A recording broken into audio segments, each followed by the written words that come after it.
Jackie TV நேயர்களுக்கு வணக்கம். நம்ம வந்து குக் வித் கோமாளி நம்ம பண்ணியிருக்கோம். ஒரு ஒரு 10 எபிசோட் கிட்ட நம்ம வந்து பண்ணியிருக்கோம். அதன் பிறகு நம்மளால் அதை பண்ண முடியல. ஸோ குக் வித் கோமாளி வந்து ஆச்சரியமான ஒரு ஷோ தான். ஏன்னா ஒரு சமையல் ஷோ வந்து பரபரப்பாக பேச வச்சதில் கண்டிப்பாக ஃபஸ்ட்டு, அதாவது 2 கம்பெனி இப்போ பிரிஞ்சிடுச்சு.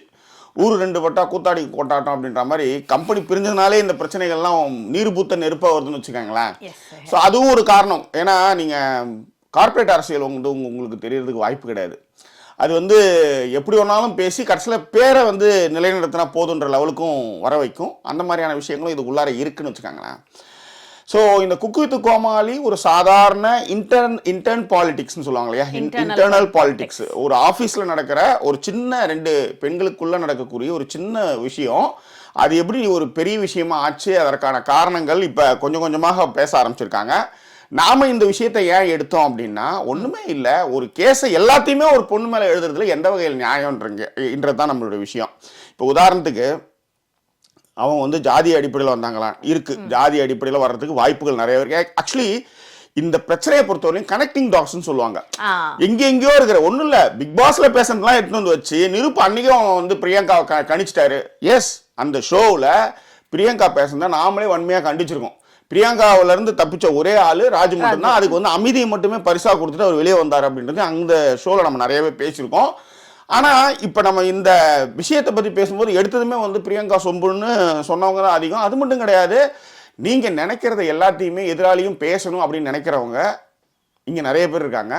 எங்க இதை ஃபாலோ பண்றவங்க மோஸ்ட்லி அப்படி கிடையாது. அதனாலதான் எங்களுக்கு புரிஞ்சவங்க. ஏன்னா தேவையில்லாம ஒருத்தவங்க மேல ஒரு விமர்சனம் வைக்கும்போது கூட தேவையில்லாமையோ இல்ல ரொம்பவும் மோசமாகவும் நாங்க வச்சது கிடையாது. இதுல இருக்கிற இதை வந்து பேசுறதுக்கு மிக முக்கிய விஷயமே என்னன்னா, நீங்க கனெக்டிங் டாட்ஸ் எல்லாம் கனெக்ட் பண்ணதெல்லாம் ஓகே. அந்த பொண்ணு வந்து டாமினேட் பண்ணுது பிரியங்கா, அதுவும் ஓகே. கஷ்டப்பட்டு வந்தது மணிமேகலா, அது வந்து சாரி சொல்ல வச்சுட்டாங்க. இப்ப பாருங்க, சாரியே சொல்ல வைக்கல அப்படின்ற விஷயங்கள் கொஞ்சம் கொஞ்சமா வந்துட்டு இருக்கு. இதனாலதான் நான் முன்னாடியே சொன்னேன். ஏன்னா இது இன்னும் கொஞ்சம் நிறைய பேசுவோம். அதுக்கு முன்பாக இந்த தளத்தை சப்ஸ்கிரைப் பண்ணாதவங்க சப்ஸ்கிரைப் பண்ணுங்க, லைக் கமெண்ட் ஷேர் பண்ணுங்க. அது மாதிரி பிக் பாஸ் ரிவ்யூ பிக் பாஸை பத்தி பேசணும், இதை பத்தி பேசுற மாதிரி இருக்கு. சில விஷயங்கள், அதாவது குரோஷியினுடைய இன்டர்வியூஸ், மற்ற இன்னும் டிஜே பிளாக்கு, அப்புறம் சுனிதா, அது மாதிரி நிறைய விஷயங்கள் இருக்கு. ஸோ பேச போறோம். அதற்கு முன்பாக இந்த தளத்தை இதுவரை சப்ஸ்கிரைப் பண்ணாதவங்க சப்ஸ்கிரைப் பண்ணுங்க, லைக் கமெண்ட் ஷேர் பண்ணுங்க. ஸோ விரிவான பார்வைக்கு stay tune with us. So மறந்துட்டு பாருங்க, கூட வந்து உருட்டுன்றது வந்து ஒரு பேச்சுன்றதை வந்து மாறி இது வந்து ரொம்ப ஏதோ இந்த உருட்டுன்ற மாதிரி நினைச்சிட்டாங்க. என்னோடு இணைந்து பேச வந்திருக்கிறார் thank you so much. So wait and see. Okay,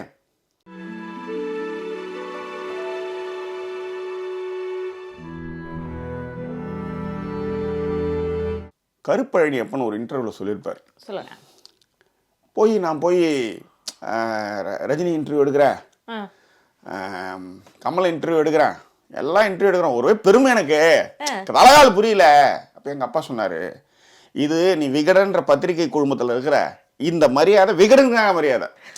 நீ சாதாரணமா மறுநாள் காலையில நீ விகடன்ல இருந்து ரிசைன் பண்ணிட்டு இது மாதிரி கமலுக்கு ஃபோன் பண்ணி நாளைக்கு வந்து உங்களை இன்டர்வியூ எடுக்கணும்னு சொன்னா ஒரு பையன் மதிக்க மாட்டான்.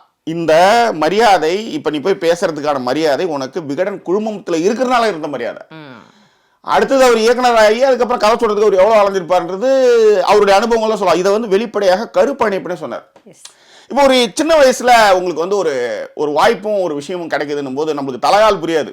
இப்போ முதல்ல நான் இந்த சி ஃபீல்டில் நான் ஒர்க் பண்ணும்போது தமன்னாவுக்கு வந்து ஒரு பவுன்ஸ் லைட்டிங் அப்படி பிடிச்சிட்டு பக்கத்தில் அப்படி கடற்கரை பக்கம் நிற்கும் போது யோசிச்சு பாருங்க, அப்படியே ஒரு மாதிரி பெருமையாக ஜில்லுப்பாக இருக்கும். ஆக்சுவலி அது வந்து அந்த நேரத்து சந்தோஷம் பாறேன், அங்கே அவ்வளோ பேர் பார்க்கறதுக்கு இது பண்ணிட்டு இருக்காங்க, நாலாம் பேர் பக்கத்துல இருக்கின்ற மாதிரிலாம் தோணும் அதெல்லாம். ஆனால் அந்த நேரத்தில் நமக்கு மைண்டில் வந்து மண்டையில் டப்புன்னு அடிக்கணும். இல்லை, இது இந்த படம் முடிஞ்சதுன்னா கிடையாது, ஹூ ஆர் யூன்ட்டு கேட்டு போவாங்க யாராக இருந்தாலும் அப்படின்றதான் நிதர்சனம். இது சினிமாவில் இன்னும் நிறைய உண்டு. சினிமாவில் வந்து நீங்கள் எவ்வளவு பண்ணாலும் சரி, என்ன பண்ணாலும் சரி, ஒரு விஷயத்தில் நீங்கள் ஜெயிச்சவர்லேருந்து தான் உங்களுக்கு எல்லாமே, ஜெயிக்கலைன்னா தூக்கி போட்டு போயிடுவாங்க. இதுதான் அதனுடைய நிதர்சனம். இதை புரிஞ்சுக்கிறதுக்கு மெச்சூரிட்டி வேணும். ஓகே, இதற்கு வந்து மெச்சூரிட்டி வேணும். ரைட், ஓகே, இதை விட்டுருங்க. இந்த மெச்சூரிட்டி ஏன் வேணுன்றதுக்கு நான் திரும்ப வரேன். நேற்று ஒரு நண்பர் வந்து ஆடியோ தம்பி அனுப்பிச்சிருந்தான்.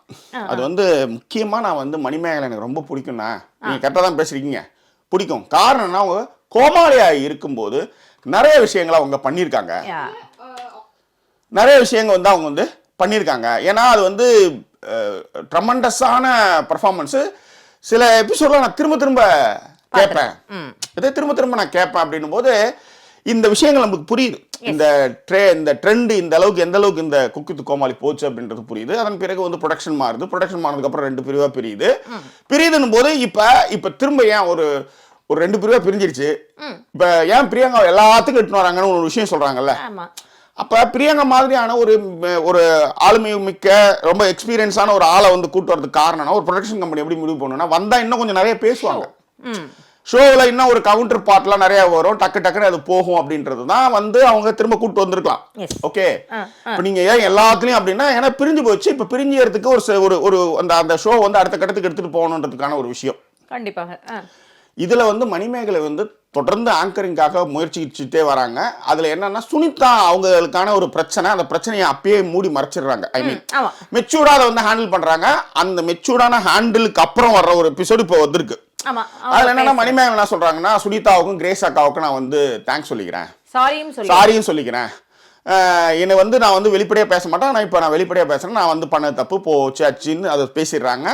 அதன் பிறகு செஃப் தாமுகிட்டையும் மகேஷ் பட் மகேஷ் பட் வேற டைரக்டர், நம்ம நிறைய படம் பண்றோம்ல அதனால அப்படி வந்துட்டு சரி வெங்கடேஷ் பட்டுக்கு உங்களுக்கு சாரி சொல்லிட்டு காலை வந்து சாரி சொல்லுவாங்க. மணிமேகலை நீ ரொம்ப சூப்பரா பேசுற அப்படிலாம் அவங்களே சொல்லிப்பாங்க. இப்ப அவங்க வளர்ச்சியோ அவங்க வந்த விஷயமோ பிரச்சனை இல்லை. ஏன்னா கஷ்டப்பட்டு வராங்க, ஒரு கல்யாணத்தை பண்ணியிருக்காங்க, அதன் மூலமா வந்து சோசியல் மீடியாவில் அவங்களுக்குன்னு ஒரு பலமான விஷயங்கள் இருக்கு. அதுவும் கோமாளியா இருக்கும்போது அவங்க இன்னும் வந்து சோசியல் மீடியா ரொம்ப ஸ்ட்ராங்கா போறாங்க. இந்த இவ்வளவு தூரம் போறதுக்கு காரணம் குக் வித் கோமாளியும் உண்டு. ஏன்னா கோமாளியா ஏன்னா இந்த ஆடியோ நான் சொன்னது காரணம் அதுதான். சார் மற்றவங்களாம் எப்படி பேசுறாங்கன்னு எனக்கு தெரியாது. ஏன்னா இது ரிலேட்டடான ஆட்கள், நம்ம இது ரிலேட்டடான விஷயங்களை பேசியிருக்கோம் நிறைய வாட்டி.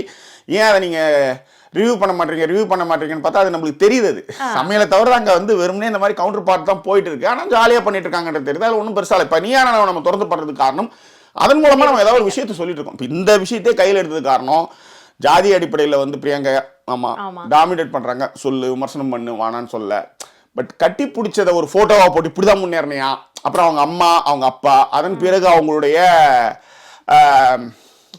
திருமண வாழ்க்கை, இதெல்லாம் நீங்க வந்து எடுத்துட்டு வரும்போது யாரா இருந்தாலும் யோசிச்சு பாருங்க. அவங்க அதாவது இதுல இன்னொரு விஷயம் என்னன்னா நீங்க ஒரு பக்கத்தினுடைய ஸ்டேட்மெண்ட் மட்டும் வச்சு பேசிடுறீங்க, இன்னொரு பக்கம் ஸ்டேட்மெண்ட் இல்லை. இப்ப இன்னொரு பக்கம் ஸ்டேட்மெண்ட் இப்பதான் கொஞ்சமா வந்திருக்கு. ஆனா நம்ம அப்பயே என்ன சொன்னோம்னா ஏங்க எல்லா கேஸையும் அந்த பொண்ணு மேல எழுதுறீங்க.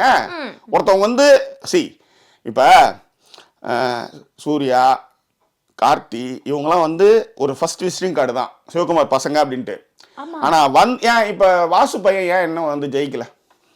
ஒரு உதாரணம் சொல்றேன். அவருக்கு காரண காரியங்கள் அவர் கதை தெரிஞ்சது ஏன் சாந்தனு ஜெயிக்கல? இந்தியாவின் மிகச்சிறந்த திரைக்கதையாளரோட பாக்யராஜுடைய மகன் ஏன் ஜெயிக்கல?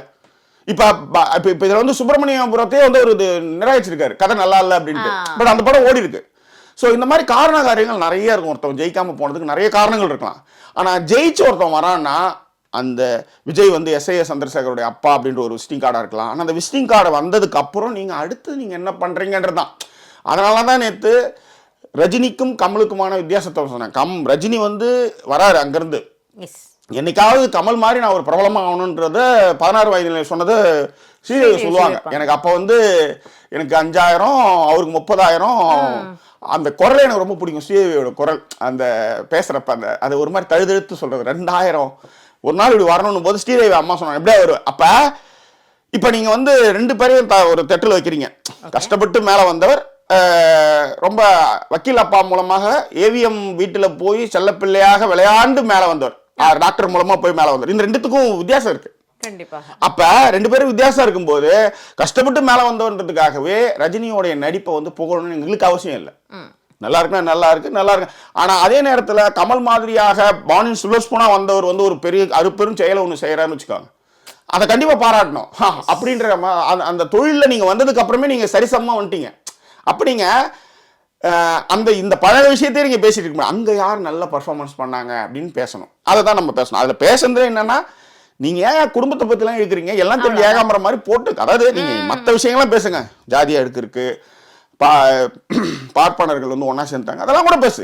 இதெல்லாம் நம்ம மறுக்கவே இல்லை. குடும்பத்தையும் அவங்களுடைய கெரியரே வந்து காலி பண்ற மாதிரியான ஒரு விஷயங்கள்லாம் பேசும்போது தான் எல்லாருமே அந்த ஃபர்ஸ்ட் வீடியோ நம்ம போட்டும்போது வந்தது என்னன்னா, அதுலயும் என்ன நினைச்சாங்கன்னா பிரியங்காவின் உண்மை ஒண்ணு நம்ம ஏதோ மணிமேகலை சப்போர்ட்டா பேசணும் கட்ட கட்டன்னு உள்ளார வந்து எல்லாம் பார்த்தா கடைசியில பார்த்தா நீயுமா அப்படின்ற மாதிரி அதிர்ச்சியா தான் நம்ம கிட்ட பேசினாங்க.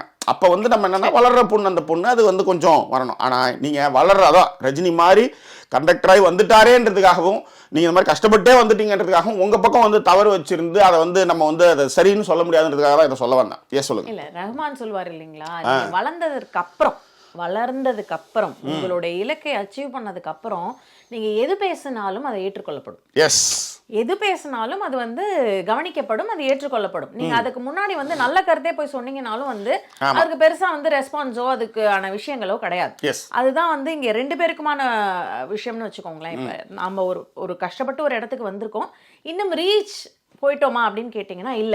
ஆமா, அதுதான் வந்து உண்மை. சோ அப்ப அந்த ரீச் போகிற வரைக்கும் வந்து நீங்க நிறைய விஷயங்களை ஹோல்ட் பண்ண வேண்டியிருக்கும். ஆமா, அது முக்கியமா வந்து என்னன்னா ஈகோ அப்படிங்கறத நான் கண்டிப்பா சொல்லுவேன். ஏன் இந்த செல்ஃப் ஈகோ இதெல்லாம் வர்றதுக்கு யோசிக்கிறோம் அப்படின்னா, உதாரணத்துக்கு ஒரு கம்பெனிலேயே நம்ம வேலை செஞ்சுட்டே இருப்போம், நம்ம கூடவே வேலை செஞ்சுட்டு இருப்பாங்க. ஏதாவது ஒரு இடத்துல வந்து நம்மள மேனேஜர் கூப்பிட்டு திட்டாருன்னு வச்சுக்கோங்களேன், கூடவே இருக்கிற பையன் வந்து என்ன சொல்லுவான், அசியமா இல்ல உனக்கு, இவனெல்லாம் வேற மாதிரி ஹேண்டில் பண்ணணும், நீ உன்னோட வேல்யூவே உங்களுக்கு தெரியல, பேப்பர் போட்டு போயிட்டேன்னு வச்சுக்கேன், அப்ப தெரியும் அந்த கஷ்டம் என்னன்ட்டு அப்படின்னு போது நமக்கு ஒரு மாதிரி வாவ் ஃபேக்டரா இருக்கும். அது உண்மையிலேயே. ஆனா அவன் அந்த கம்பெனில 20 வருஷமா இருப்பான், நீங்க வந்து அடுத்தல சுத்திட்டு இருப்பீங்க, அவன் அங்கே தான் இருப்பான். அததான் சொல்ல வந்தேன். அந்த இடத்துல வந்து நீங்க போய் கேள்வியா கேட்கலாம், இல்ல உங்களுடைய அடுத்த லெவல் கட்டத்தோட உழைப்பை காட்டி பார்த்தல்ல, இதை வந்து நீ என்ன கம்பேர் பண்ணல, அதை விட நான் வந்து எப்படி வந்திருக்கேன் அப்படிங்கிற மாதிரி காட்டலாம். அதை விட்டுட்டு அதான் நான் நேத்தே சொன்னேன் இல்லைங்களா, இந்த பிஹேவியரல் விஷயத்த எங்க கண்ட்ரோல் பண்ணணுமோ அதை கண்ட்ரோல் பண்ணணும்னு வச்சுக்கோங்களேன். அப்பதான் நம்மளால நம்மளுடைய இலக்கை வந்து அடைய முடியும். ஏன்னா இங்க எங்களுக்குள்ளே வந்து நிறைய விஷயங்கள் அந்த மாதிரியான சில விஷயங்கள் நடந்திருக்கு, எங்க அனுபவங்கள் நாங்க சொல்றோம். அது ஏன் சொல்றேன் அப்படின்னா, அது வந்து ஏன்னா இப்ப மணிமேகலையை வந்து நான் வந்து கல்யாணம் ஆயாச்சு, ஃபர்ஸ்ட் ஏதோ ஒரு ஷோ, அந்த ஷோவுக்கு நான் அந்த பொண்ணுங்க விஷ் பண்றேன், நல்ல முடிவு எடுத்திருக்க, புது வாழ்க்கை நல்லா பயணிக்கணும் அப்படின்னு ஒரு அட்வைஸ் பண்றோம், ஆசீர்வாதம் மாதிரி ஒன்று பண்ணேன், நல்லா இருக்கு, தேங்க்யூலாம் அப்படின்னு சொல்லிச்சு. அது எப்போ, அதன் பிறகு அதனுடைய வளர்ச்சி பெரிய வளர்ச்சி அதெல்லாம் இல்லை. ஆனால் இப்போ என்னன்னா, இப்போ நான் இது எல்லாமே எக்ஸ்பீரியன்ஸால வர்றது, இப்போ நாங்கள் என்ன பண்ணோம்னா, ஒரு கட்டத்தில் இதே மாதிரி நம்ம வந்து சுயமரியாதை ரொம்ப முக்கியம், செல்ஃப் ரெஸ்பெக்ட் முக்கியம், ஒரு இடத்துல வந்து முடியலன்ட்டு பேப்பரை போட்டு வந்துட்டாங்க. இது என்னுடைய இன்ஃப்ளூயன்ஸ், என்னுடைய தப்பான இன்ஃப்ளூயன்ஸ்னா பேசுனப்ப ஒரு முடிவு எடுக்கும்போது டக்குன்னு அதை வேணாம், இப்போ ஒன்றும் இல்லை, அவங்க வீடியோ போடும்போது வேணாம், சில வார்த்தைகள் சொல்லும்போது அதெல்லாம் கட் பண்ணியிருக்கலாம். இப்போ உதாரணத்துக்கு வந்து நான் பிச்சை எடுத்தாலும் எடுப்பேன், எனக்கு வந்து நான் வந்து ஷோ பண்ண அவசியம் இல்லை அப்படின்ற இந்த வார்த்தை இருக்கு இல்லையா. இப்போ 4 மில்லியன் 5 மில்லியன் வந்துட்டு இல்லை, ஆனால் நீங்கள் வந்து அடுத்த ஒரு ஷோ கிடைக்கிறது ரொம்ப கஷ்டம்னு சொல்ல வரேன். இப்போ அங்கே இருக்கிற தக்ஷன்ல இருந்து பிரியங்கா இருந்து இது மாதிரி நிறைய குவாலிட்டிஸ் அவங்க பார்த்துருப்பாங்க, இன்னமும் சஸ்டைன் ஆகிருக்கிறதுக்கு காரணம் அந்த பொறுமை, பேஷன்ஸ் அப்படின்னு சொல்லுவாங்க. இப்போ எங்க அனுபவத்தை நான் அதுக்கு தான் இதை வந்து இந்த வியூஸ் ஏற்றுறதுக்கு நான் போடலை, அனுபவங்களை பகிரணுன்றது தான். இப்போ அதனால தான் இதில் வந்து என்ன பண்ணாங்க, ஒரு நாள் வந்து என்கிட்ட வந்து இது மாதிரி ரொம்ப கஷ்டமாக இருக்கு, நான் வந்து குவிட் பண்ணுறேன் ஜாப் அப்படின்னாங்க. நான் எப்பயுமே என்னன்னா, என் கையில் ஏகப்பட்ட தொழில் இருக்குன்றனால நான் எப்பயுமே கொஞ்சம் தடிப்பு மேலே குவிட் பண்ணிட்டு தான் நான் வந்து ஜாப்பை தேடுவேன். இது வந்து என்னுடைய ஸ்டைல் அது, ஏன்னா அப்படிப்பட்ட ஒரு ஆள். ஆனால் இவங்க என்ன பண்ணாங்க, அந்த மாதிரி பண்ணும்போது நான் டக்குன்னு இல்லை வேணாம், வேற ஒரு ஜாப்பை தேடிக்கலாம் அப்படின்றதுக்குள்ள அந்த இடத்துல அப்புறம் ஒரு ப்ரெஷர் இருந்தது, டக்குன்னு அவங்க பண்ணிட்டாங்க. நீங்கள் சொன்னால் நம்ப மாட்டீங்க, பண்ணிட்டு 5 மாதம் கேப்பு, அதுக்கப்புறம் தான் வேலை கிடைச்சிது. அந்த ஏன் சொல்கிறேன்னா, அந்த 5 மாதத்துக்கு நாங்கள் இழந்தது வந்து ஒரு 8 லட்ச ரூபா கிட்ட காலி.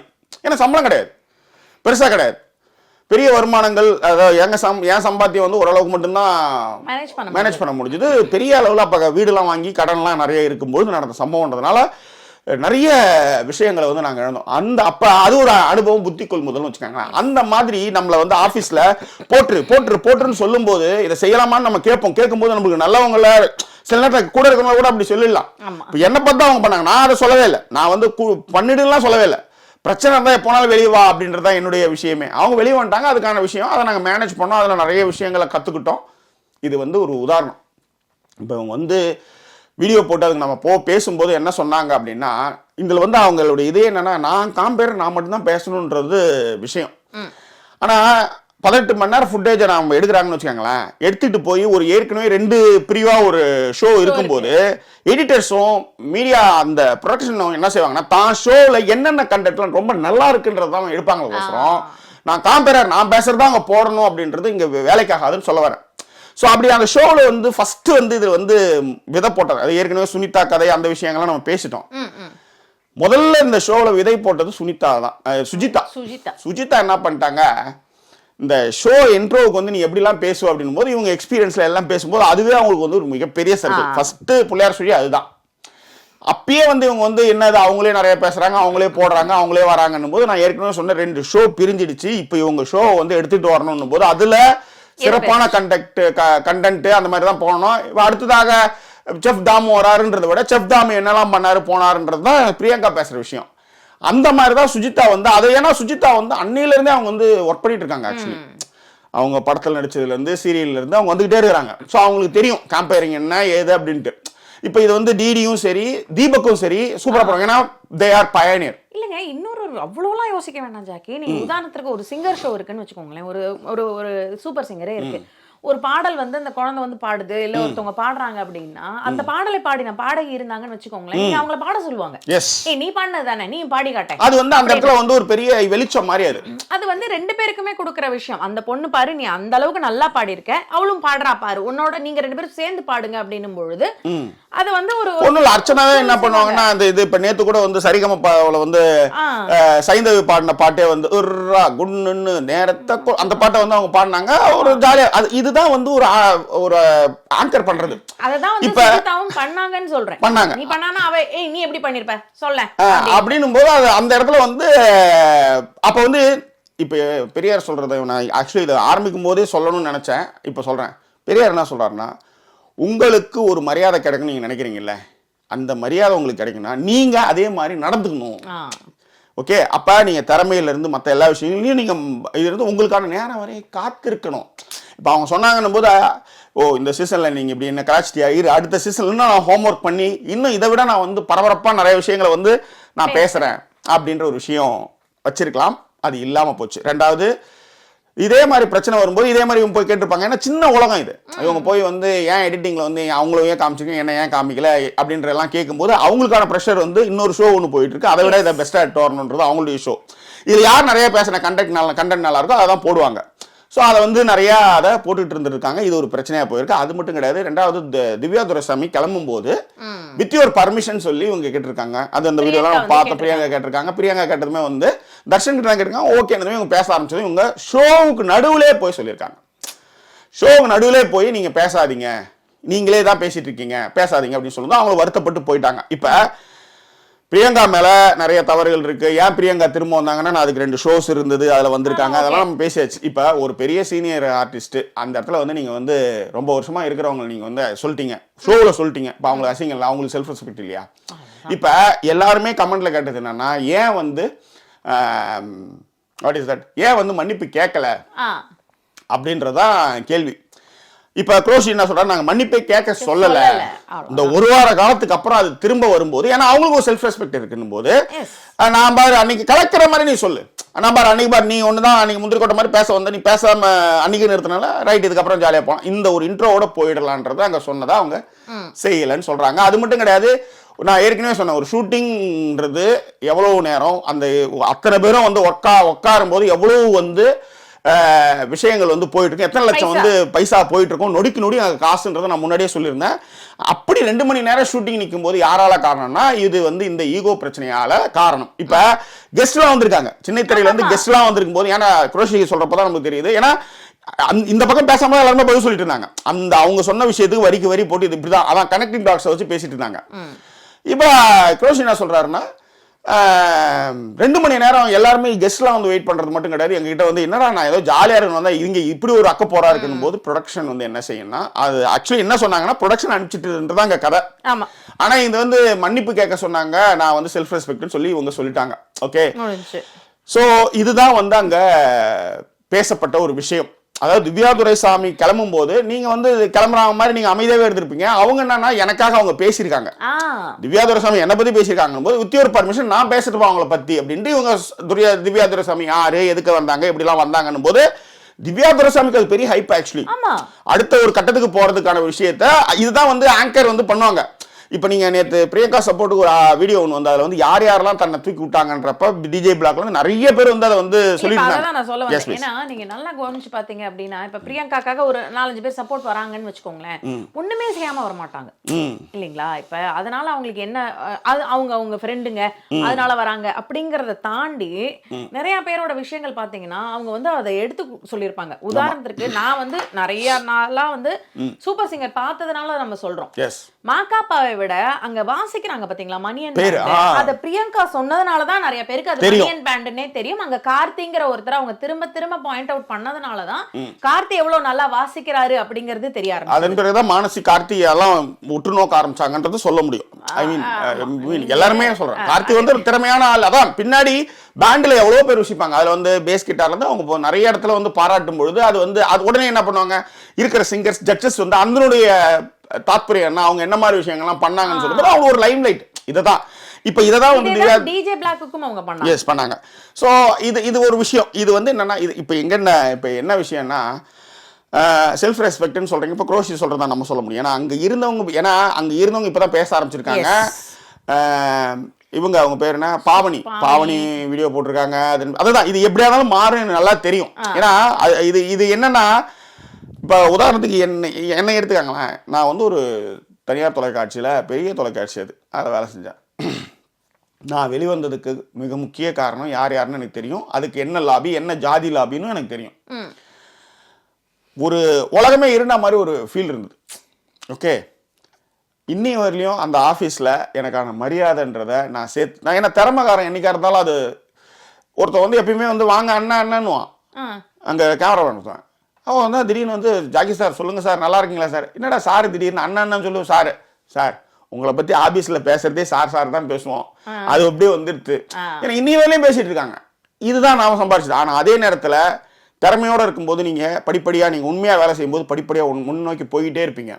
இப்போ இதில் என்ன பிரச்சனைனா, இப்போ இந்த வீடியோ இவங்க போட்டாங்களே, இப்போ அவங்க சைடில் அங்கே என்னென்னாலும் நடந்தது. இப்போ ஒன்றும் இல்லை, மன்னிப்புக்காக நாங்கள் சொல்லவே இல்லை. ப்ரொடக்ஷன் டீமோ இல்லை வேற இவங்களுடைய மிஸ்டேக்ஸோ ஏதாவது எடுத்து போட்டாங்கன்னு வச்சுக்கோங்களேன், பெரிய பின்னடைவை கொடுக்கும். இது உணர்ச்சிவசப்பட்டு நான் அன்னைக்கு வந்து அவங்கள பற்றிலாம் எழுதியிருந்தேன்னு வச்சுக்கோங்க. ஏன்னா சின்ன உலகம் இது, ரொம்ப ஈஸியாக வந்து கனெக்டிங் தாட்ஸ் மாதிரி ரொம்ப ஜாக்கி அவர் எழுதியிருக்காரு. அவர் தான் அடுத்தது நம்ம சேனலுக்கு வரதா இருக்காரு. அவர் எடுக்கலாமா வானவன் இல்லைடா எப்பா அவன் வந்து நிறைய பேசுவான்டா, போய் உடனே பிளாகில் எழுதிடுவோம், வீடியோ போட்டு விட்ருவோம், ரிஸ்க் ரைட்டு கரெக்டு. ஆமாம், ஏன்னா நாளைக்கு வந்து எங்கேயாவது இதை வந்து நம்ம ஏதாவது ஏன்னா ஆஃபீஸில் நிறைய சண்டை நடக்கும் போவோம், இதை போய் வீடியோ போட்டான்னு வச்சுக்க ஜாக்கி இது வேலைக்கு ஆகாது. இது வந்து சின்ன உலகம். இதில் உணர்ச்சி வசப்பட்டோ ஷார்ட் டெம்பராவோ இருந்தால் இப்படியான நிலைமைக்கு நான் வந்திருக்க முடியும். அதன் பிறகு நான் நிறைய சேனலுக்கு போய் ஒர்க் பண்ணேன். நான் இதை ஏன் சொல்கிறேன்னா, ரொம்ப சின்ன உலகம், ரொம்ப கரெக்டாக உன்னிப்பாக பார்த்துட்டு இருப்பாங்க. இப்போ போட்டதுக்காக நம்மளுக்கு வந்து பக்கம் வந்துட்டாங்க, நம்ம வந்து ஒரு லவ் பண்ணி வந்தோம், நம்மளுக்கு வந்து ஒரு பெரிய சப்போர்ட் இருக்குது, நம்ம ரகுமான பேட்டி எடுத்துட்டோம், நம்ம வந்து ஆண்டனி இவர் மியூசிக் விஜய் ஆண்டனியை பேட்டி எடுத்துட்டோன்றதெல்லாம் வந்து இங்கே விஷயம் கிடையாது. இங்கே அதுதான் இது எல்லாமே வந்து யாரோ ஒருத்தவங்க நீங்கள் தனியாக ஒன்று பண்ணும்போது தான் அதனுடைய கஷ்டம் என்னன்னு தெரியும்னு சொல்ல வரதுக்காக சொல்கிறேன். ஸோ இதனால நம்ம என்ன ஆகுன்றோம், நம்ம ரைட் நம்மளுக்கு நிறைய ஃபாலோவர்ஸ் இருக்காங்க, நம்ம நிறைய பண்ணுறாங்கடா. அதான் நான் எப்பயுமே சொல்கிறது தான், மகாநதி படத்தில் கொல்லு கிருஷ்ணா கொல்லுன்ட்டு சொல்லிட்டு போடுவான், அதுக்கப்புறம் அவன் ஜெயில் தண்டனை அனுபவிக்கிறது. இது ஷார்ட் டெம்பராலும் இம்மெச்சூர்டான ஒரு விஷயத்தாலும் நடந்த ஒரு விஷயம். ஓகே, இதை இப்படி ஹேண்டில் பண்ணியிருக்க கூடாது, பண்ணியிருக்க மாட்டேன், நான் பண்ணியிருக்க மாட்டேன். ஏன்னா அவங்க நம்ம சொல்ல முடியாது, நம்ம என்னதான் நான் சொல்லிக்கிறேன், பண்ணியிருக்க கூடாது. ஏன்னா இது சின்ன உலகம் போது இது இப்படித்தான் போகுன்றது என்னையே ஒரு உதாரணம் நான் அப்போ செய்யலாம்னு நினைச்சேன். ஆக்சுவலி நான் அவ்வளோ கோவம் வந்தது. வாழ்ந்து காட்டுதலை விட பழித்தீர்த்தல் வேற எதுவும் கிடையாது. நான் திரும்ப எல்லாருக்கும் சொல்ற ஒரு ப்ராவர்ப் என்னன்னா, வாழ்ந்து காட்டுதலை விட பழித்தீர்த்தல். இப்போ ஒன்றும் கிடையாது, கோமாளிக்காக கோமாளிலேருந்து ஆங்கருக்கு சண்டை போட்டு வந்துட்டீங்க, உங்களுக்கு ஒரு பொசிஷன் கொடுத்துட்டாங்க, இன்னது ஏகப்பட்ட சீசன் போகும். இந்த ஏகப்பட்ட சீசன்ல இதை ஜஸ்ட் லைக் தட்டா நீங்க கடந்து போயிருந்தீங்கன்னா இதன் பிறகு எவ்வளவு செல்வம் உங்களுக்கு வந்து சேர்ந்துகிட்டே இருக்கும். நான் இப்போ நீங்க என்ன ஸ்டேட்மெண்ட் பண்றீங்க, நான் பிச்சை எடுத்தாலும் நான் வந்து எதுக்கும் போக மாட்டேன் அப்படின்ற மாதிரி ஒரு இதெல்லாம் தன்மானத்துக்காக பேசுறதுக்கு கரெக்ட். ஆனா பொதுவெளியில் அப்படின் போது இப்போ அவங்கவுங்க வீடியோக்கெல்லாம் போடும்போது இந்த வயசுல அவங்க இப்போ உசிப்பு கூடுறவங்க நிறைய பேர் இருப்பான், அவங்களுக்கெல்லாம் தெரியும். ஏன்னா நான் ஏன் இதை நான் பேசுறேன்னா, நான் ப்ரொடக்ஷன் கம்பெனியில் ஒர்க் பண்ணியிருக்கேன், நான் சீரியல் ஒர்க் பண்ணியிருக்கேன், சினிமாவில் ஒர்க் பண்ணியிருக்கேன் அப்படின்றதுனால நான் இதை வந்து பேசுறேன்னு சொல்ல வரேன். இல்லை, உதாரணத்துக்கு புகழ்கிட்ட வந்து இந்த கேள்வியை கேட்கும்போது அவர் சொல்லிட்டாரு, சரி நீங்க குக் வித் கோமாளி பண்றீங்க, ஆமாங்க நான் பண்ணுவேங்க, இன்னும் பண்ணிக்கிட்டு தாங்க இருப்பேன் அப்படின்னு சொன்னாரு. அப்ப அவர் வந்து சொன்ன விஷயம் எப்படின்னா, இன்டெரக்டா அவர் சொல்லும்போதே சொல்லிட்டாரு, இதுக்கெல்லாம் எடுத்துட்டு போய் வீடியோவா போட வேண்டியது, அதை வந்து எடுத்துன்னு வந்து இது என்னன்னு சொல்லிட்டு மைக்கை நீட்டி வீடியோ போடுறது. வீடியோ கேட்காதீங்க இது மாதிரி நீங்க. ஏன்னா இது என்ன கொடுமைன்னா, இது தந்தி டிவி பெரிய பெரிய சேனல்ஸ்ல இது வந்து ஒரு நியூஸா போடுற அளவுக்கு இந்த பிரச்சனை ஆயிடுச்சு. இது அதாவது ஊரு கொண்டு கூத்தாடி கொண்டாட்ட மாதிரி இதெல்லாம் ஒரு நியூஸா எடுத்துட்டு போயிடுறாங்க. இப்ப நாம வந்து இது சார்ந்து நம்ம நிறைய பேசிட்டு வரோம், போயிருக்கோம், நம்ம பண்ணிருக்கோம், நம்ம பேசுறோம், சம்மந்தமே இல்லை நிறைய பேர் பேசுறாங்க. இங்க எல்லாம் அதுல நீங்க பேசுறது பிரச்சனை இல்லை, வியூஸ்க்காக நீங்க வந்து பிரியங்காவுடைய குடும்பத்தெல்லாம் இழுத்தும் போது தான் நம்ம வந்து இதை வந்து இது என்னது இது ஒரு மாதிரி போயிட்டு இருக்கு, இதை பத்தி பேசணும். நிறைய பேர் பேசும்போது வந்தாங்க, அதே மாதிரி எல்லாருமே சொன்னாங்க. இப்போ நேற்று கவின் கூட அவன் சொல்லியிருந்தான், இந்த மாதிரி நிறைய பேர் வருத்தப்பட்டாங்கன்னு நான் சொல்லும்போது தான் சொன்னேன், ஆனால் உங்களை பிடிச்சவங்க போறாங்கன்னாலும் போயிடுவாங்க, ஆனால் உங்களை புரிஞ்சுக்கிட்டவங்க போக மாட்டாங்க அப்படின்னா. எனக்கு இதுலேயே இது பிரியங்காவாக இருந்தாலும் இதே இடத்துல மணிமேகலை இருக்கிறாங்க, பிரியங்காவுக்கு போய் மணிமேகலை இருந்தாலும் மணிமேகலைக்காக பேசுவேன் நான். புரியுதுங்களா? இது அப்படியே உல்டா பண்ணுங்க. இப்போ மணிமேகலை பாதிப்படுறாங்க, பிரியங்கா நிற்கிறாங்க, பிரியங்கா தான் அதெல்லாம் சொல்றாங்க அப்படின்னா பிரியங்கா மணிமேகலைக்காக நான் பேசப்படுவோம். மணிமேகலை போது டக்குன்னு அது வந்து டக்குன்னு வேற ஏதாவது கனெக்டிங் டாட்ஸ் போட்டு அவங்களையும் வந்து இந்த மீடியா வந்து பேசத்தான் செய்யும். ஸோ சோஷியல் மீடியான்றது சோஷியல் மீடியா பேசத்தான் செய்யும். அதுதான் மேட்டர். Yes please. இல்ல இதுல அதான் முக்கியமான விஷயமா நம்ம யோசிச்சது, இப்ப குரேஷி சொன்ன மாதிரி 2 பேருக்கு நடுவில் நடந்த விஷயத்த நீங்க அப்படியே அங்க அப்ப செல்ஃப் ரெஸ்பெக்ட்ங்கும் போது இவங்களுக்கும் இருந்திருக்கு, அவங்களுக்கும் இருந்திருக்குல்ல. எல்லாரும் முன்னாடியும் நீங்க அவங்கள வந்து நீங்க வந்து பேசாத அப்படின்னு சொல்லியிருக்கீங்க. அவங்க பேசும்பொழுது என்ன சொல்லியிருக்காங்க, நான் ஆங்கராக இங்க பேசல, என்னை பத்தி அவங்க பேசினாங்க, அதுக்கு நான் பதிலா அவங்கள பத்தி பேசுறேன் அப்படின்னு தான் சொல்லியிருக்காங்க. இப்ப பேசுனவங்களுக்கும் வந்து இப்ப எப்படியா இருக்கும் அப்படின்னா, மணிமேகலையை பொறுத்தவரை அவங்க அந்த திவ்யா பாயிண்ட் ஆஃப் வியூல இருந்து யோசிச்சு பாத்தீங்கன்னா, என்ன 4 வார்த்தை என்னை பத்தி பேசியிருந்தா உனக்கு என்ன பிரச்சனை, நீ பேசல, நீ தான் என்னை பத்தி சொல்லல, அவ என்னை பத்தி சொல்றா, அதனால எனக்கு ஏதாவது ஒரு 2 விஷயம் நல்ல விஷயம் நடக்கும்ல, அதையே நீ ஸ்டாப் பண்றேங்கிற மாதிரி தானே இருக்கு. இப்ப எப்படி நீங்க உங்களுடைய உயரங்களை வந்து நீங்க வந்து பாதிக்குமோன்னு பயப்படுற மாதிரி அவங்களுக்கும் அது தோணும். அதே மாதிரி இங்க எல்லாருமே சொன்னது வந்து ஃபேமிலியா வந்து ஒரு டீமா ஒர்க் பண்ற விஷயத்துல எனக்கு ஏன் வந்து முக்கியத்துவம் கொடுக்கலன்றது இல்ல. இப்ப 11 பேர் வந்து கிரிக்கெட் விளையாடுறாங்கன்றதுக்காக ஒவ்வொருத்தவங்க ஒரு விஷயத்துல பெஸ்டா இருப்பாங்க. எனக்கு மட்டும் தான் பவுலிங் கொடுக்கணும், ஏன் எனக்கு பவுலிங்கே கொடுக்கலன்றது வந்து எந்த வகையில ஏற்றுக்கொள்ளக்கூடியது. அதே தான் அவர் கேட்டாரு. கூடவே இருக்கிற இன்னொரு ஆங்கர் வந்து அதை பத்தி கேட்கவே இல்ல. அவரும் ஆங்கர் தானே, அவரும் தானே. அப்ப அவர் வந்து 4 வருஷமா தொடர்ந்து பண்ணிட்டு இருக்காரு. இப்பதான் நீங்க இன்னொரு ஒரு அடிஷனல் ஆங்கரா அங்க வரீங்க. அப்ப அவர் வந்து கேட்கலாம்ல, அப்ப எனக்கு ஏங்க நான் தான் ஆங்கரா இருக்கேன், ஏங்க மணிமேகலை நீங்க கூட்டு வரீங்கன்னு கேட்டிருந்தா உங்களுக்கு அந்த வாய்ப்பு கிடைச்சிருக்குமா? ரைட். அதேதான். இப்போ செல்ஃப் ரெஸ்பெக்ட்னு இவங்க பேசுனால என்ன ஆகுது, இப்போ நீங்க கூட தான் குரோஷி சொல்றாரு, நீங்க கூட தான் வந்து சிவாங்கியை வந்து தூன்னு சொன்னீங்க. அப்போ அவங்களுக்கு செல்ஃப் ரெஸ்பெக்ட் இல்லையா? ஏன்னா இப்போ இந்த கனெக்டிங் டாட்ஸ்ல பிரியங்கா எந்த மாதிரி அந்த பொண்ணை ஏன்னா ஒரு சோகம் கண்டிப்பா தேவை இருக்குல்ல. ஒரு பாருங்க, கஷ்டப்பட்டு மேல வந்து ஒரு பொண்ணை வந்து எப்படிலாம் ஒரு பொண்ணு வந்து இது எல்லாமே இன்டர்னலா பேசுற ஜாலியாக கலாய்த்து கொள்ளக்கூடிய விஷயம். அதான் இப்போ நீங்க டியூன் சொன்னதை பேசும்போது பாத்தீங்கன்னா இப்போ என்ன சொல்லுவீங்க, அது எல்லாம் இதெல்லாமே நீங்க நம்ம வந்து எடுத்துட்டு வர முடியாது. இல்ல எடுத்துட்டு வராங்க ஜாக். இப்போ இவங்க போன வாட்டி வந்து ஜட்ஜஸ் பேசினதை பிரியங்கா எடுத்துட்டு வந்தாங்களா, அப்ப அதை அவங்க எடுத்துட்டு வராங்க. ஆமா, இப்போ அவங்க பேசினாங்கல்ல, ஆனா அப்ப அந்த ஜட்ஜஸ் வந்து எவ்வளவு அதை வந்து கேஷுவலா ஜாலியா எடுத்துட்டு போனாங்க. அப்ப அது எப்படி வந்து இப்ப நீங்க சொல்றது எப்படி அப்படிங்கிற மாதிரி நிறைய விஷயங்கள் அதுல போயிட்டு வந்துகிட்டு இருக்குன்னு வச்சுக்கோங்களேன். இதுல இன்னொரு விஷயம், முக்கியமான விஷயம் குரேஷி சொன்னதுதான். அவர் சொல்லும்போது என்ன சொல்லிட்டாருன்னா, உங்க 2 பேருக்குள்ள ஒரு பிரச்சனை, அவங்க கிட்ட தனியா செட்ல போய் ஃப்ரெண்டு தான், ஏய் நீ நிறைய பேசினா உடனே நான் வந்து இதுல வந்து ஷோ ஃபர்ஸ்ட் டைம் பண்றேன், இது எனக்கு வந்து வெளியிலே வரமாட்டேன், கொஞ்சம் பாரு அப்படிங்கிற மாதிரி சொல்லியிருந்தாங்கன்னா அது அவங்களும் வேற மாதிரியா ஹேண்டில் பண்ணியிருந்திருக்கலாம் பிரியங்காவும். பட் அதை சொல்லாம நீங்க வந்து ஓபன் செட்ல வந்து பேசுறது, நான் வரமாட்டேன்னு போய் கேரவன்ல உட்கார்ற அளவுக்கு அதான் அந்த 2 மணி நேர கேப்ன்றது நான் ஏற்கனவே சொன்னேன். அதுதான் வந்து அவங்க பண்ணியிருக்கணும். அதுக்கப்புறம் தான் அவங்க வந்து வெளியில அனுப்பிச்சிருப்பாங்கன்னு நினைக்கிறேன். இன்னும் நம்மளுக்கு தெரியல. ஏன்னா அங்க சொன்ன வரையும் இப்ப டிஜே பிளாக் வந்து யார் அனுப்பிச்சாங்க போனாங்க அப்படின்றத வந்து அவரும் வந்து பூடகமா பாடல் மூலமா சொல்றது, அந்த மாதிரி விஷயங்கள்லாம் போயிட்டு இருக்கு.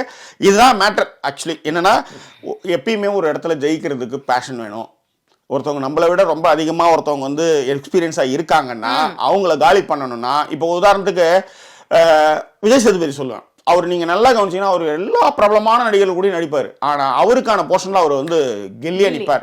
அந்த மாதிரி இந்த இடத்துல அவங்க அப்படி பேசுகிறாங்கன்னா அதை விட நம்ம வந்து பேசலான்ற மாதிரி போயிருந்தா இது பிரச்சனையே இல்லை. உங்களே நிறைய பேர் காமிக்கிறாங்க அப்படின்னு சொன்னதுக்கும் காரணம் வந்து 2 ப்ரொடக்ஷன் ஹவுஸாக பிரிஞ்சதுக்கு அப்புறம் போட்டியில் எந்த கண்டென்ட் நல்லா இருக்கோ அதான் போடுவாங்க, சும்மா இருக்கிற கண்டென்ட்டை போட மாட்டாங்க. இது ஒன்று. 2வது மன்னிப்பு அங்கே கேட்க சொல்லலைன்றது தான் எல்லாருமே சொல்ல விஷயங்கள். இதுதான் எல்லாருக்கும் வந்து டக்குன்னு ஃபயரான விஷயம். இவ்வளோ கஷ்டப்பட்டு கல்யாணம் பண்ணி ஒரு பொண்ணு வந்து படிப்படியாக முன்னேறிக்கிட்டு இருக்கும்போது இப்படி எப்படி மன்னிப்பு கேட்கலாம் அப்படின் போது அங்கே மன்னிப்பு கேட்க சொல்லலை. இதை வந்து அப்ப செல்ஃப் ரெஸ்பெக்ட்ன்றது பிரியங்காவும் இருக்குல்ல, அவங்க வந்து இந்த விஷயத்தை எப்படி 2வது ஷூட்ல எடுத்துன்னு போகணுன்றதுக்கு வந்து அவங்க வந்து அதுக்கும் ஒத்துக்கலன்றது தான் அங்கே மேட்ரு.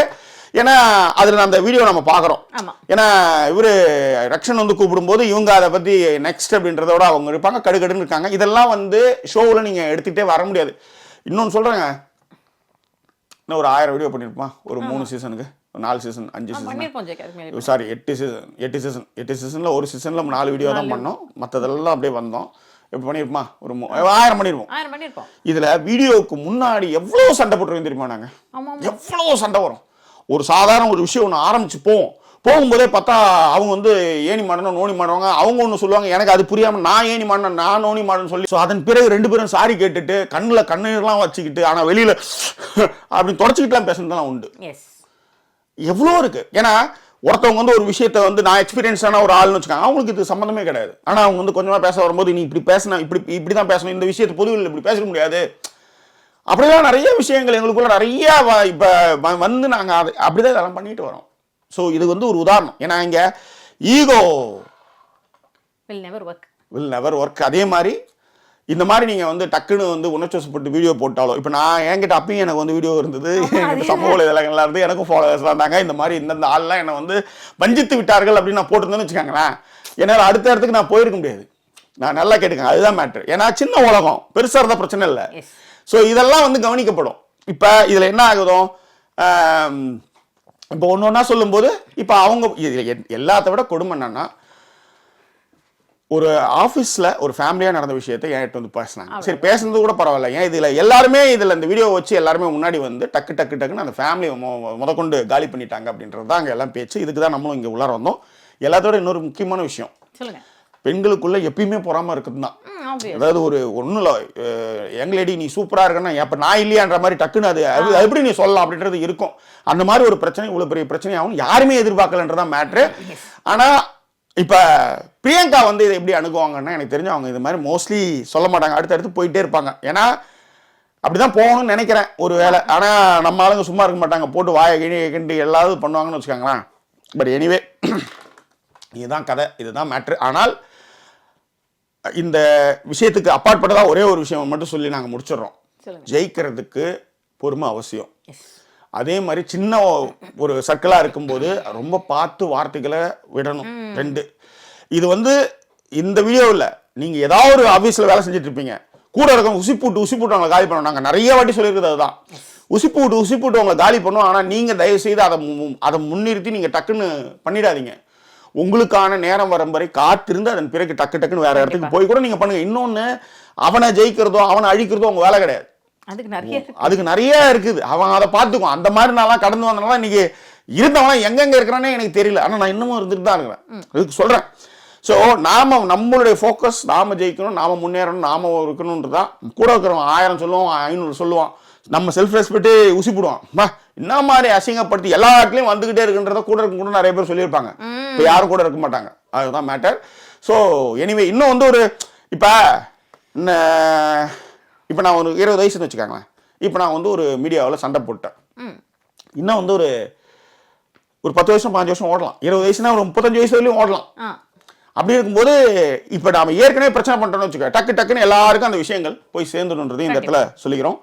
ஸோ வேற என்ன, இது குறித்து உங்கள் கருத்துக்கள் என்ன? எப்பயும் ஒரு மாதிரி சொம்பு கும்புன்னு ஏதாவது சொல்லி தான் போறீங்க. பட் இதன் மூலமா நம்ம சொல்ல வேண்டியது பேஷன் ரொம்ப முக்கியம், மெச்சூரிட்டி ரொம்ப முக்கியன்றதாங்க மேட்ரு. ஸோ ஏன்னா மதில் மேல் போனதான் சோஷியல் மீடியான்றது இல்ல, அது ஒரு விஷயம். லாஸ்டா சொல்ல வேண்டியது என்ன அப்படின்னா, அங்க நடந்தது நீங்க அப்படியே சொல்லிட்டீங்கன்னா கூட உங்களுக்கு பிரச்சனை இருக்காது. இல்லாதது சாதாரணமா நம்ம பேச்சு வழக்கில், இப்ப ஜாக்கி சொன்னாங்கல்ல, பேசும்போது டக்குன்னு நான் சில வார்த்தைகள் சொல்லிடுறேன் அப்படின்னு வச்சுக்கோங்களேன், அது வந்து ஒரு பப்ளிக் ஃபோரம்ல அது கரெக்டா அப்படின்னு பாத்தீங்கன்னா அது கரெக்ட் கிடையாது. நான் நிறைய எடிட் பண்ணிருக்கோம். அதேதான், அந்த மாதிரியான வார்த்தைகளை நீங்க வந்து ஒரு ஃப்ளோல சொல்லிட்டீங்கன்னா கூட அந்த வார்த்தைகள் மட்டுமே வந்து எடுத்துக்கொள்ளப்படும். இது உனக்கு சொல்லலையே, இதை நீ செய்யலையே அப்படிங்கிற வார்த்தைகள் எடுத்துக்கொள்ளப்படும். அந்த வார்த்தையில ரொம்ப ஜாக்கிரதையா இருந்திருக்கணும். அதுவும் வந்து ரொம்ப ஒரு முக்கியமான. ஏன்னா அதுல குரோஷி ஒரு விஷயம் சொன்னாப்ல, இதை தனிப்பட்ட முறையில் பிரியங்கா போய் சொல்லிருக்கோம். பிரியங்கா போய் சொல்லியிருந்தா, பிரியங்கா வந்து இந்த மாதிரி யாருமே இல்லாத இடத்துல போய் தனிப்பட்ட முறையில் போய் சொல்லும் போது பிரியங்காவே இந்த மாதிரி சொல்லியிருந்தாங்கன்னு கூட சொல்லியிருக்கிறதுக்கு வாய்ப்பு இருக்கிறதுனால அதை அவங்க தவிர்த்துட்டாங்க. ஏன்னா நீங்க நல்லா கவனிச்சீங்கன்னா இதுல எல்லாருமே அங்க பங்கு பெற்றவங்க அத்தனை பேரும் பேச ஆரம்பிச்சிருக்காங்க. ஸோ அதுதான் அங்கே இருக்கிற ஒரு மேட்டர். ஸோ வேற என்ன சொல்கிறத பேசியாச்சு. வேற என்ன, நீங்கள் எப்பயுமே பொறுமையும் மெச்சூரிட்டியும் ரொம்ப அவசியம் எல்லா விஷயத்துக்கும் அப்படின்றத சொல்லி வேற என்ன உங்கள் கருத்துக்களை பின்னோட்டங்களை தெரிவித்துங்க. இன்னும் வேறு ஒரு எபிசோடில் உங்களை நாங்கள் சந்திக்கிறோம். ஒரு நன்றி கூடிய உங்கள் ஜாக்கி சேகர் மற்றும் வாய்ஸ் ஓவர் சைனிங் ஆஃப்.